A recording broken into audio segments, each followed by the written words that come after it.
Bueno, me propongo en este video continuar profundizando en esta tríada, ¿sí? Que es la tríada del símbolo, el mito y el rito. Para hacer un repaso así, algo general, el ser humano habita en el universo que podríamos denominar lo profano y quiere tener acceso al universo de lo sagrado. Un universo que está clausurado para él porque va a querer, ¿sí?, ingresar. La religión de alguna forma lo que busca es unificar, religar, ¿sí? Es decir, nos hemos separado del universo de lo sagrado y queremos volver a él. Entonces, ¿cómo volvemos a él? Bueno, volvemos a él a través de el símbolo que va a servir de alguna forma para ponernos en conexión con eso de lo sagrado. Y en esta tríada vamos a encontrarnos que el símbolo necesita un correlato mitológico, una narración que dé cuenta de él. Ahí van a ser el mito como narración del símbolo. Y esto va a ser de transmisión oral, es decir, los mitos se van a transmitir oralmente de generación en generación como los relatos o narraciones sagradas que van a dar cuenta de la irrupción de lo sagrado en el mundo de lo profano. Con el tiempo, con la llegada de la escritura, lo que va a ocurrir es que la narración de transmisión oral se va a escribir. Entonces ahí va a tener un correlato escrito y en ese correlato escrito nos vamos a encontrar con las escrituras sagradas. Es decir que, por citar un ejemplo, la Biblia, ¿sí?, como puede ser también el Corán, son la narración escrita de ciertas narraciones orales, mitológicas, que dan cuenta de cierto símbolo que va a hablarnos, que va a comunicarnos la irrupción de lo sagrado en el mundo de lo profano. Pero por otro lado, ¿sí?, tenemos el símbolo, el rito y el mito. Ahora nos vamos a meter con el rito. El rito, por otro lado, es la actuación del mito, ¿sí? En otras palabras, el mito pone narrativa, pone palabra, el mito dice, el rito le va a poner el cuerpo, el rito le va a poner, por así decirlo, acción, ¿sí? En otras palabras, lo que el mito dice, el rito actúa. Va a ser un correlato dramático el rito. Y esto nos lleva a darnos cuenta de que el rito tiene una cierta dinámica. Necesita, a diferencia del mito, que solo necesita de la palabra, el rito necesita cierta dinámica. Es decir, que en ese espacio medio, ¿sí?, entre el universo de lo profano y el universo de lo sagrado, donde se van a mover ciertas realidades diferenciadas, se van a necesitar ciertos objetos, cierta tecnología para representar ese universo de lo sagrado. Con lo cual, en primer término, tiene que haber objetos. Tiene que haber objetos consagrados al ritual. Es decir que vamos a necesitar mobiliario, utensilios, prendas especiales, símbolos, objetos simbólicos cargados, donados de ser, ¿sí?, para dar cuenta de esos elementos. Y en otras palabras, también vamos a necesitar un oferente, alguien que lleve a cabo el ritual, un mistagogo, ¿sí?, que introduzca los misterios del ritual, que en este caso puede ser un sacerdote, puede ser un chamán, puede ser un mago, puede ser un pastor, ¿sí?, un anciano que nos introduzca en los misterios de ese ritual. Esta persona va a funcionar de forma, obviamente, consagrada, ¿sí?, y es un sujeto que, por así decirlo, es un alguien que lo va a llevar a cabo, que ha sido iniciado, ¿sí?, en los misterios y de alguna forma tiene la autoridad de llevarlo a cabo, de llevarlo adelante. Otro factor u otro elemento importante dentro del universo del ritual va a ser que necesitamos de un correlato temporal, es decir, el rito no se ejecuta en cualquier momento. Necesitamos un tiempo específico, un tiempo sagrado. Ahora bien, el tiempo es algo etéreo que habita en la subjetividad. ¿Cómo medir algo que habita en la subjetividad? Bueno, antiguamente esto, o sea, el tiempo, se medía astronómica o astrológicamente. Es decir, había ciertos acontecimientos de nivel biocósmico, el paso del Sol, los movimientos o los cambios lunares, la posición de ciertas constelaciones, que daban cuenta de una especie de tiempo, que nos permitían medir el tiempo.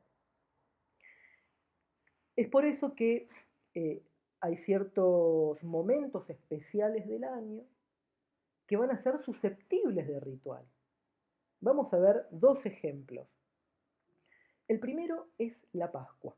Estamos cercanos a la Pascua, en tan solo algunos días, en una semana aproximadamente, el universo cristiano, el mundo cristiano va a festejar las Pascuas.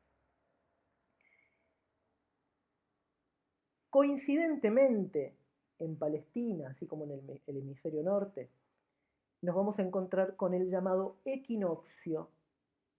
¿Sí? La Pascua coincide con un evento biocósmico que es el equinoccio de primavera. El equinoccio de primavera básicamente lo que está anunciando es el resurgir, el reverdecer, la resurrección, ¿sí?, de todo lo que estaba muerto durante el invierno. En el invierno todo muere, pero en primavera reverdece. ¿Cuánto dura el invierno? Bueno, el invierno dura más o menos unos 3 meses. ¿Cuánto tiempo estuvo muerto Cristo o en el infierno? De hecho, noten la palabra, ¿no? Infierno, invierno. Entonces, está 3 días en el infierno, en una especie de estado invernal, invernando, recluido en las profundidades, en la oscuridad, y después reverdece, resurge, resucita. Bueno, esto que aparece con Cristo no es el único. Pensemos, por ejemplo, en la diosa Inanna, la diosa lunar Inanna, que está 3 días en el infierno para poder enfrentarse a Ereshkigal, que es su hermana, y que debe ser rescatada por su padre. ¿Sí? Su padre rescata a Inanna de estar 3 días en el infierno y por ende la resucita y la pone luego en el lugar de reina, ¿sí?, ampliando su reinado, ¿no? ¿Notamos cierto paralelismo con el caso de Jesucristo? Bueno, pero también podemos mencionar el caso de Osiris en Egipto, que pasaba exactamente lo mismo. Osiris está días en el infierno y después reverdece, ¿sí?, en la primavera. ¿Por qué? Porque la primavera es un resurgir, la primavera es una especie de resurrección de lo natural. Entonces, los antiguos, el mundo arcaico, el mundo antiguo, veía en ese acontecimiento un resurgimiento. La deidad primordial, ¿sí?, la deidad primordial en esa zona es Istar, la diosa Istar, que es una diosa, es una máscara para estar hablando de la sensualidad, el amor, la fertilidad. con lo cual en esa época también se festeja, por así decirlo, eh, a la diosa Istar, que es la diosa de la fertilidad, con lo cual muchos de los sacrificios que se realizan en esa época, ¿sí?, tienen que ver con la adoración de Istar, ¿sí?, o Astarte, también llamada, ¿no? No por nada, en inglés, Felices Pascuas se dice Happy Easter. ¿Sí? ¿Por qué? Porque tiene que ver con eso. Por eso nuestra simbología con respecto a la Pascua está asociada a la fertilidad. Conejos de Pascua, huevos de Pascua, ¿no?, flores. ¿Por qué festejamos, ¿sí?, con flores, huevos y conejos nosotros que quizás vivimos en el hemisferio sur y para nosotros es el comienzo del invierno? O sea, nosotros deberíamos festejar la primavera más o menos allá por el 21 de septiembre. Nuestra Pascua, en algún sentido, tendría que ser en esa época, pero como hemos absorbido muchas fiestas paganas del universo, del hemisferio norte y de la zona de Palestina, Sumeria, Babilonia, Egipto, bueno, nosotros hemos adoptado también esas costumbres. Entonces, en resumidas cuentas, el espacio, mejor dicho, el tiempo de lo sagrado en este contexto, estamos adentrándonos en el comienzo de la Pascua, que tiene que ver con el resucitar, el reverdecer, y está asociado al equinoccio, ¿sí?, de primavera. El equinoccio está marcando que el día y la noche están midiendo exactamente la misma cantidad de luz y de sombra. Equi, de equidad, equinoccio. ¿Sí? Pero también tenemos otra fiesta, ¿sí?, que es la Navidad, que se suele festejar el 25 de diciembre, que va a tener un correlato con la Pascua, porque la Navidad va a ser el nacimiento, ¿sí?, de Jesús, la Pascua va a ser su muerte y resurrección, y acá podemos ver, por así decirlo, los tres estadios, ¿sí?, del camino heroico, ¿no?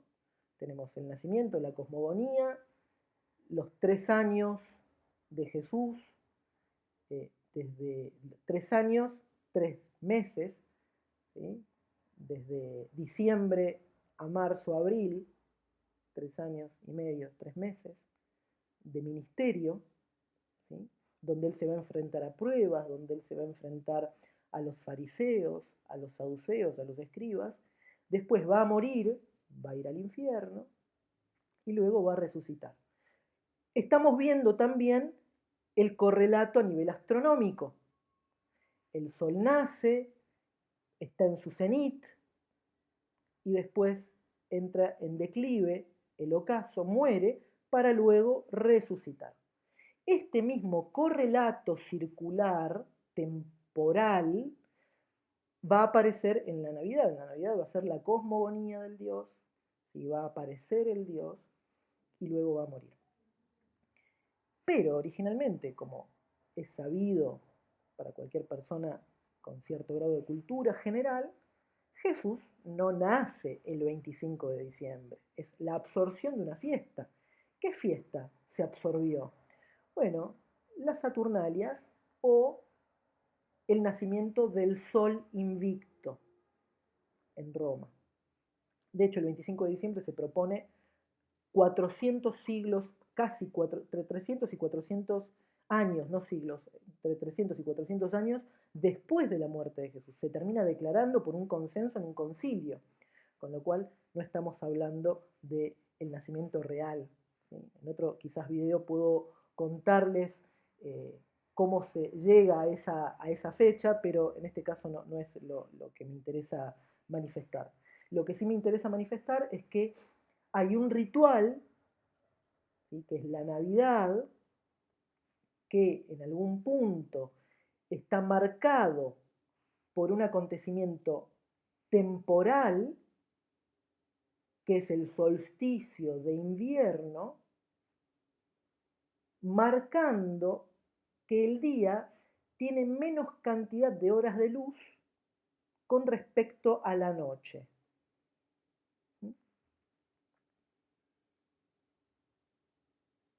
Eh,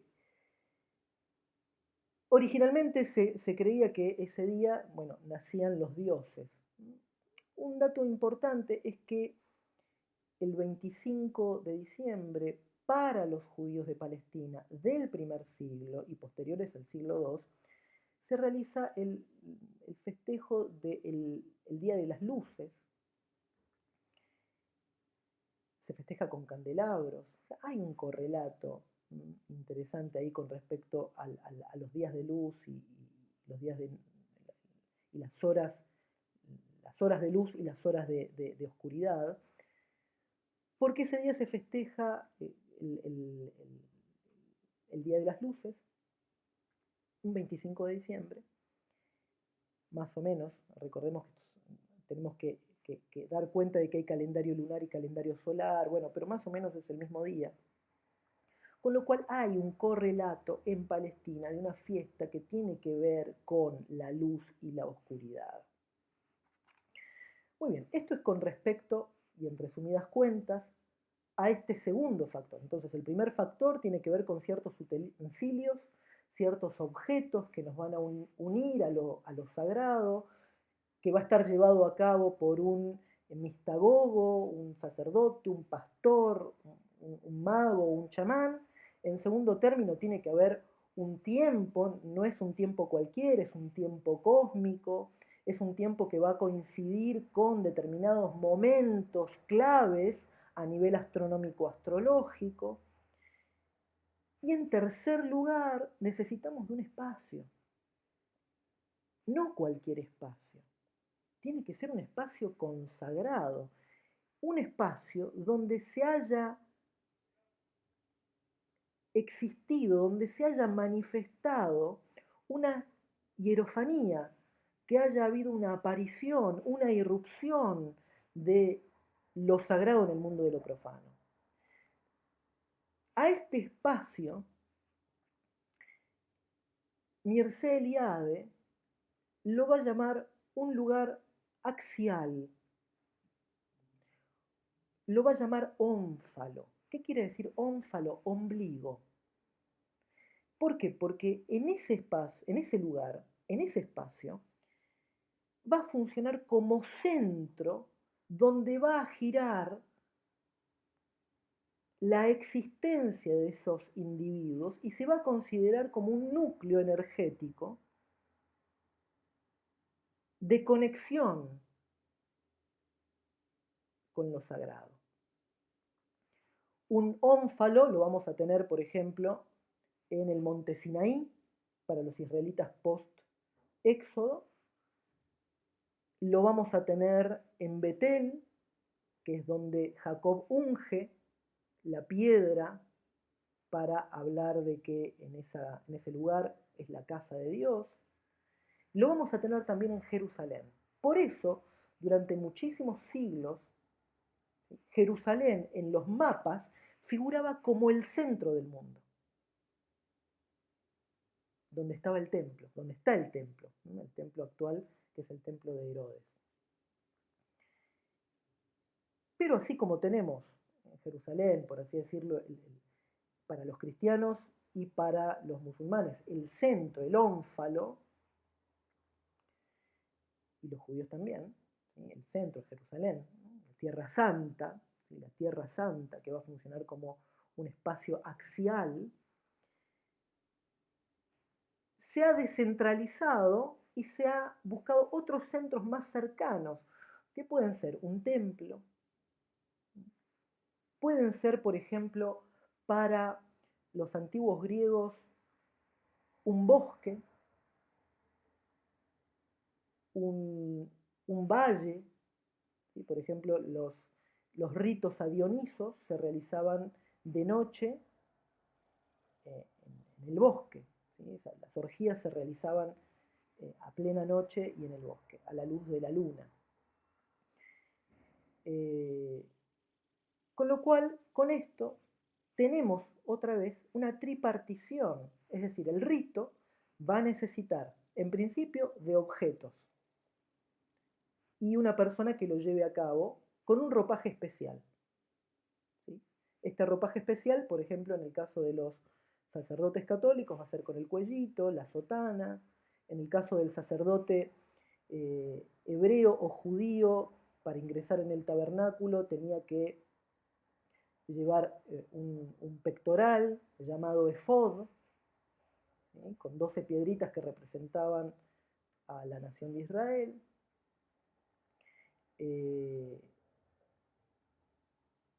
Va a necesitar objetos consagrados a tal fin. En la misa eucarística está el pan, está el vino, ¿sí? La hostia. Y por otro lado, vamos a necesitar un tiempo cósmico que nos vaya a marcar el inicio del ritual, el momento del ritual. Es interesante, por ejemplo, que la Pascua judía, tal cual como se festeja para los hebreos, tiene que realizarse después de la puesta del sol, cuando aparece la primera estrella y se marca el comienzo del siguiente día. Así se festeja en Palestina. Y por último, tiene que haber un espacio consagrado, un espacio sagrado, que en el caso de la Navidad, por ejemplo, va a ser el hogar de cada uno, por eso se ha convertido en una fiesta familiar, pero en otros casos va a ser el templo, un bosque, un espacio que ha sido consagrado para tal fin. Bueno, espero que te haya gustado y que haya ampliado un poco más esta idea del universo de lo mitológico.